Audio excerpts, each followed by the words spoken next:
Thank you, Bob, and thank you again for being with us, for staying with us today. So what I would like to do is to introduce the subject of sarcoma in the context of the disorders that we have been discussing today. But Dr. Lazar will be also presenting the molecular classification and some of the tools that we have nowadays also to keep, these patients on check. Rather, what I wanted to do is to make sure that I can also present some of the new data. So I would like to take you into a journey that has spanned, some 15 to 20 years.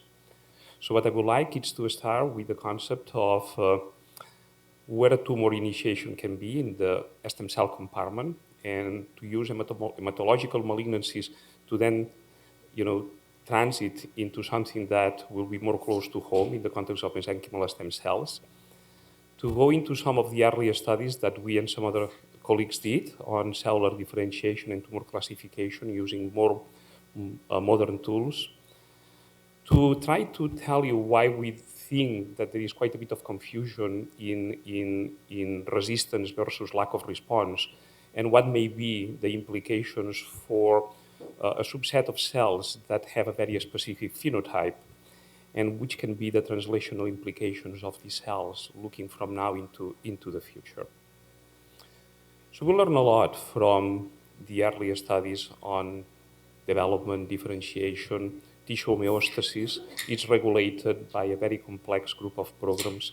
The reality is that the area that produced some of the early definitions and assessments was the bone marrow, essentially because we had also easy access and because of the ease to obtain these cells also from the patients. What we learn is that specific cells, totipotential cells, can produce a wide variety of differentiated clones that then are the functional units. And through early immunological and molecular classifications, we learn that we can assign a specific histogenesis, a specific cell of origin, as has been demonstrated in the last group of lectures, to the malignancies that we see. So there are specific phenotypes that go with T cells or B cells. There are specific phenotypes that can identify that the cell is more differentiated or less differentiated, that has started even in a very specific location, microanatomically, in the germinal center, and so on and so forth. And that was the foundation for us to understand that at different moments in differentiation, for reasons that still we don't understand, the cell can be stopped and can be transformed.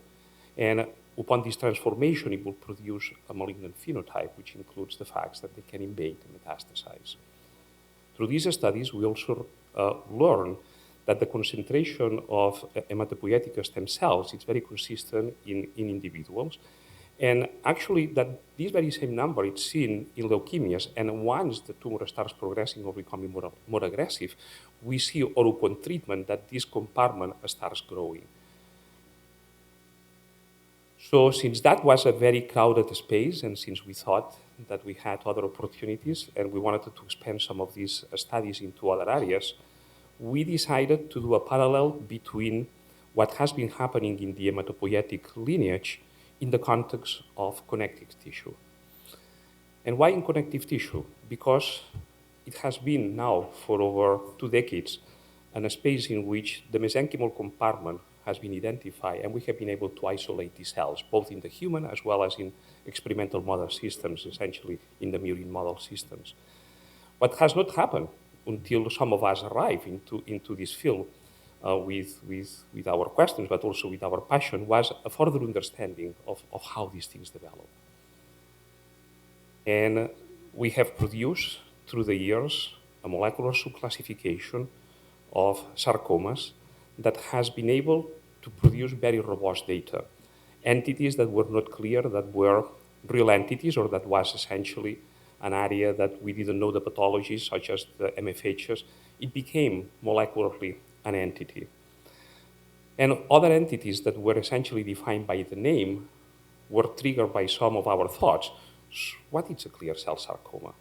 Why we are giving a morphological description to something that can be molecular, well-defined. So these were some of the early studies that we wanted to do. And these were some of the early molecular profiles in soft tissue sarcomas. What we learned was that in the same way that you can take an hematopoietic stem cell and put it in a specific condition media and differentiate them, what we can do now is we can take mesenchymal stem cells, and depending on a specific condition media, we can reproduce entire lineages. So we can make, in a very specific programmatic manner, from mesenchymal stem cells a petri dish that after 21 days, not 18, not 24, it's going to be full of adipocytes. Or after 24 days, it's going to have osteocytes or cartilage or muscle. The next step was to understand these processes. Can we produce molecular signatures that are going to be associated with these developmental programs? And through careful analysis and validation, both at the RNA and at the immunohistochemical level, at the microanatomical detail, we were able to identify a series of fat, adipogenic markers from transcription factors to differentiation antigens that could define very early stages of adipocytic differentiation, intermediate or later stages. Now that we have markers and that we start understanding how we can look not only at the process developmentally, but at the tumors, this was what we did next. Molecular profiling of these lesions, together with the different days of differentiation, as well as normal fat, allow us to start for the first time to understand that what we were calling a specific entities had very specific profiles, similarly to what we were seeing in leukemias. When you look at the differentiated liposarcomas, it appeared to be impacting on very specific differentiation days, and some of the late antigenic profiles were mostly clustering with well-differentiated round and myxoid sarcomas. In order to better define what happened, computational biologists and mathematicians have helped us with different tools. There is a tool called the minimal distance correlation analysis, in which you take the profiles of different sets and you try to find out what it's more similar to. So if you take normal fat and you take from day 0 to day 21 of full differentiation, normal fat will be very close to 21 days, which makes sense. It's the last step in differentiation. So now that we know that, if you look at well-differentiated liposarcomas, will also be very nearby. But what is very undifferentiated clusters with very early stages of differentiation, and so on and so forth. So for the first time, we were able to produce a temporal map in which a specific moments in differentiation are impacted, or at least specific mutations may allow that initiated cell to move into specific circumstances to a point, and then at that point to close and to produce the clones that are going to start expanding. So a new map and a new group of tools that are important for classifying the disease, but also some of them could become now targets for therapy, have produced a temporal map and are giving us a sense of where the lesion may be and which can be the lesions that can be the triggers for stopping in a specific differentiation points. Part of the group of studies that we did, while in paralleling we were doing all of this work on liposarcomas, was to understand specific entities. And one of the entities that we wanted to understand was the so-called clear cell sarcoma. Clear cell sarcoma always clusters aside from the most conventional sarcoma lesions. And it was actually when I was still at Memorial that, working with a group of colleagues, we expand the profiling and we try to put it all together. And it was the first evidence doing this kind of studies that clear cell sarcomas were clustering together with melanomas. And that was observed in the past by smart pathologists, which they used to call the clear cell sarcomas the melanomas of the soft part. Through the years, we have learned that these lesions do have a perfect profile that can be compared to relatively undifferentiated melanoma lesions. If you take a series of tissues from embryonic development or adult normal tissues, and highlighted in here are profiles of melanocytes, and you compare it to sarcomas, you see no melanocytic signature in these lesions. But if you take melanomas and clear cell sarcomas, you don't know which one is which, because they have very similar developmental pathways and very similar even differentiation markers. And you can subclassify them because still they are different. But the reality is that this classification is helping us to further understand and to look now in the context of targeted therapies if these patients can benefit from some of these new developments that are happening in melanoma that include now this entity. The next group of studies that we wanted somehow to bring some light was an entity that was supposed not to be an entity, and it was debated if we needed even to classify it as an entity. So our point was, is that an entity? Well, molecular it is. What else can we try to understand from malignant fibrous histiocytomas? We wanted to know the origin, and we wanted to find out what would be the cell of origin, or at least early tumorigenic events, which kind of cell would impact it. Doing experimental studies and again, looking for differential expressed genes, we realized that a bunch of them that related to stemness were very much overexpressed in the MFH compared to some other lesions. Let me tell you how some of these markers work. One of the most important pathways that delineates what line of differentiation and which tools you're going to do in arresting, it's the Wnt pathway. The Wnt pathway works with two heterodimeric molecules that produce a single receptor that then becomes the receptor for the ligand, the Wnt. That will start producing a series of signals that are going to unleash this professional blender, which is driven by the so-called APC gene, that essentially takes beta-catenin and a series of transcription factors and destroys them constantly, and does not allow them to go into the nucleus where they can produce their final functionality. There are several ways that you can disrupt that, because if that will happen, then this will go into the nucleus, it will center into its receptors, and it will start transcription of specific genes. So one of the most important overexpressions in MFH is DKK1. So what DKK1 does? DKK1 does not sequester the ligand. What it does is that it binds to one of the receptors and does not allow the dimerization, which means that Wnt will never be activated, which means that some critical transcription factors will never be able to go into the nucleus and produce differentiation. So in that context, it maintains some kind of a stemness phenotype. In order to prove that was that our thought incorrect, mechanistic studies prove that if you take mesenchymal stem cells and you try to produce transfection and see if they are becoming tumorigenic, with a single hit, viral hit, you don't do it, but when you add a cooperative event, the transfection of the gene, you produce clones. If you put these clones into murine models, they produce sarcomas, and the sarcomas that they produce are MFH sarcomas. So in other words, from our point of view, the day 0, day 1 that we didn't ascribe to essentially any lesion, it's probably the cell of origin of MFH, when you hit a cell that is quite undifferentiated. So we have been able to take a mesenchymal stem cell and produce a sarcoma. Can we take a sarcoma and produce a normal cell? So this was the next group of experiments that we wanted to do, and for that, we wanted to decrease the amounts of DKK1 and increase beta-catenin. You do that by an antibody that is going to sequester DKK1 and giving lithium so you can produce a better move of this beta-catenin into the nucleus. The cells that were able to obtain that started to differentiate, and depending on the condition media that you use, they differentiated into fat, they differentiated into bone. There is already evidence for treating patients with cancer with differentiation drugs.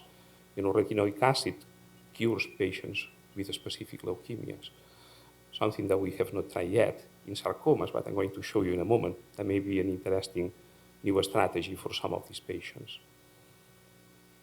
So that about classification, understanding experimental molecular pathology. We have a better handle and a lot of tools to start asking a lot of questions. The next group of questions that we wanted to address over the years was why patients do not respond to certain therapies, why we are failing, and why we are not doing better. What can be the explanation? So pathology deals about classification, but it deals also about understanding of disease process in the context of cancer, understanding of disease origin, so we can finally treat the causation rather than continually treating the symptomatology. We have seen today that once you know the causation or mechanistic insights into the disease, you can target it now very specifically. So what are we doing wrong? Essentially, in some lesions like sarcomas or melanomas, in which many patients initially respond, but then they come back. So that brought us to a series of questions. Do we know the origin of cancer? The answer is no, we don't. But can we define cancer? And the answer is yes. Cancer, even in Wikipedia, has been defined. And it says that it's a clonal disease, that it's mostly driven by genetic mutations. It's true that some viruses have learned how to sequester some critical molecules, but the reality is that most of the diseases that we were talking today are based on the identification of driver mutations. We are also very lucky because we understand what is clonality. Clonality means one cell. So if this working hypothesis is correct, it means that cancer is a clonal disease driven by specific mutations that starts in one cell. Now the question is, which cell? Because in cell biology, to introduce brain habit, it's punished by capital punishment. So cells, mature cells, when they have a mutation, they are driven into natural cell death. We call it apoptosis. If not, we will be developing cancers every minute. We have around 1 trillion cells in our body. Every day we calculated that around 1 billion cells die. So imagine the 1 billion cells that they are producing every day. So in general, these cells are very much protected against genetic manipulation. But definitely genetic manipulation exists because when something is good, we call it polymorphism, and it has been probably the key for evolution. It's called the new view of genetic alterations and neo-Lamarckism. So could it be that a normal cell could accept genetic manipulation, become a stem cell that drives then the process? And could that cell exist, not only in tumors, but in normal tissues? So the story that I'll tell you, it's the quest for this cell over the many years and some very interesting results that we have been producing during the last 3 to 4 years, which have been published in peer-reviewed journals of high impact. So let's first of all review what is a stem cell, because everybody tries to define the stem cells based on what they have. So they have a cell that is blue, they'll say, well, stem cells need to be blue. And then, of course, we have 10 definitions of stem cells, which has created a great deal of confusion in the field.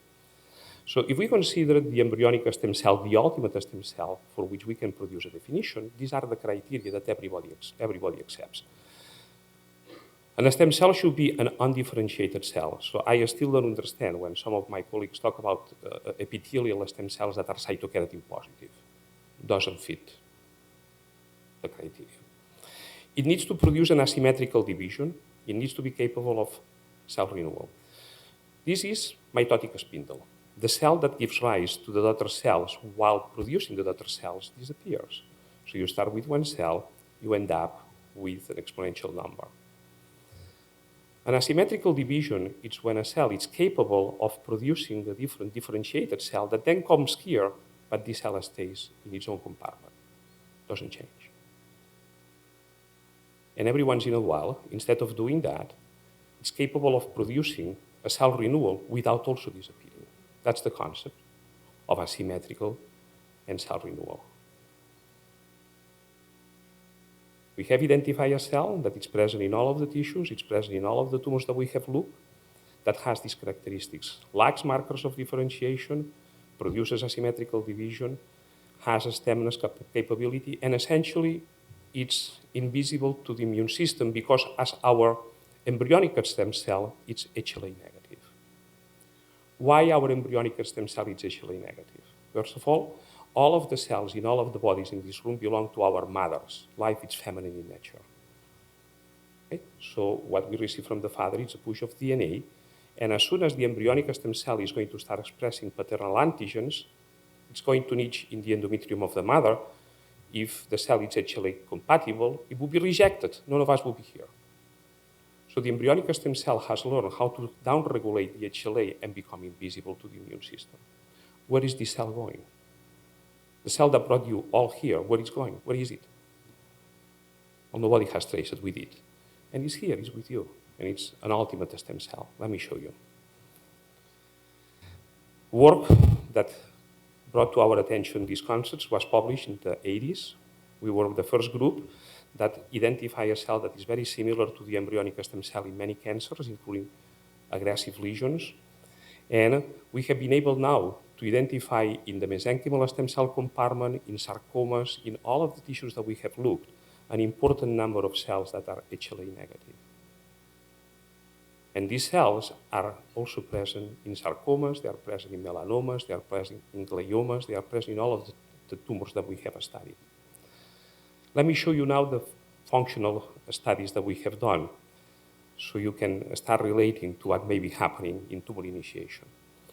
This is a short movie that is going to show you how an undifferentiated cell is going to produce a differentiated cell. To the best of our knowledge, this is the first time that a movie has been produced that shows an asymmetrical division. So how we did that experiment? This is genetics 101. This is simple. It's why it's wonderful. So what we did is that we took the promoter of a differentiation antigen. It can be a cytokeratin for epithelia. It can be the CD fibrillary protein for gliomas. It can be an active isoform for sarcomas. And we added the green fluorescent protein. So we have produced a new gene that when transfected into cells that are undifferentiated and a stem-like, we hope that when dividing and producing a cell that is going to be from differentiation that is negative to positive, it's going to turn green. Do you understand what is happening here? We are transfecting a cell that is non-green with something that needs a push of differentiation, and as soon as a cell is being born that it's different, because it's differentiating, it's going to turn green. Okay? Simple.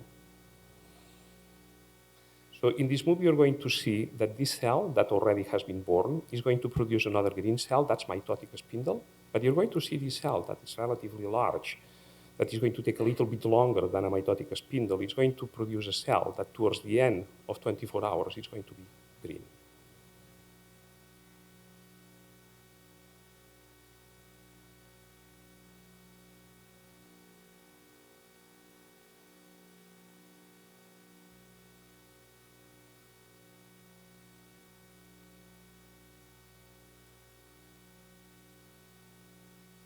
So if you stop the click, you can see that this is becoming green. And if you go into frames, you can see that during the process of 24 hours, a new cell is born that is differentiated from a cell that was not. That, by definition, is an asymmetrical division. Now, we wanted to see if the cell could make one of itself, thus fulfilling the criteria of an stem cell. And it was a very difficult experiment. We were not succeeding until the day that somebody wanted to do what we do with patients sometimes. We started to kill the differentiated clones, in this case with taxanes. So when generals see the troops decreasing, they get very worried. So what is the cell doing in front of, after several rounds of the troops dying? First, it's going to look at one more at apoptosis. The cells are going to explode in an apoptotic mode. It retires, and then this is what happens. Apoptotic modes.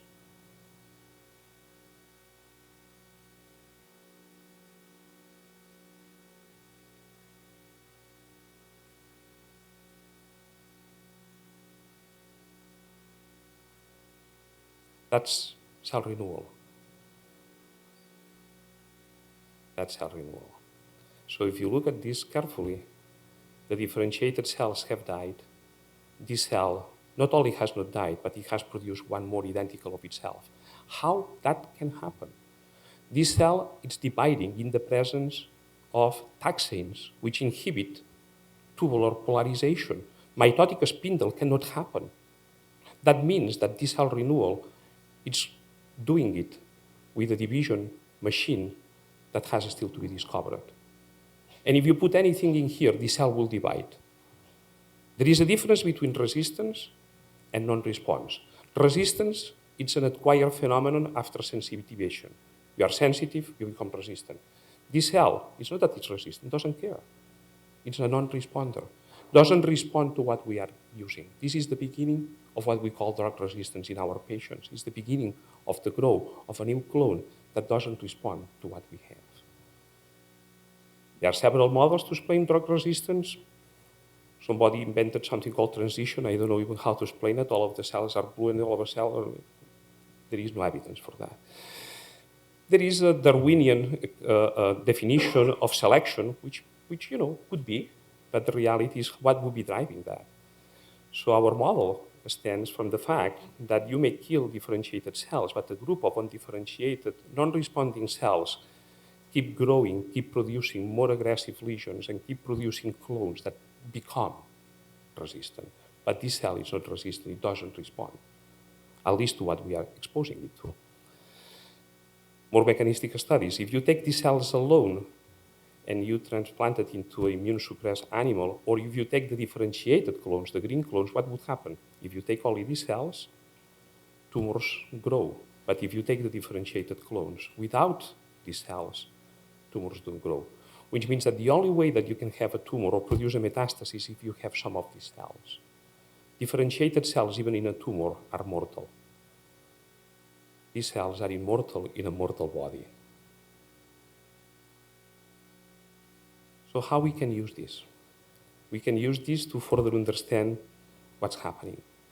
We have learned not only how to isolate this cell, we have learned how to characterize it and how to expand this cell. One of the ways to expand these cells and one of the ways to help the patients is by doing what we call patient-derived tumor xenografts, in which you can take specific compartments in which lesions are going to grow, and then study these tumors and study how many of these cells are present and start enriching for these cells.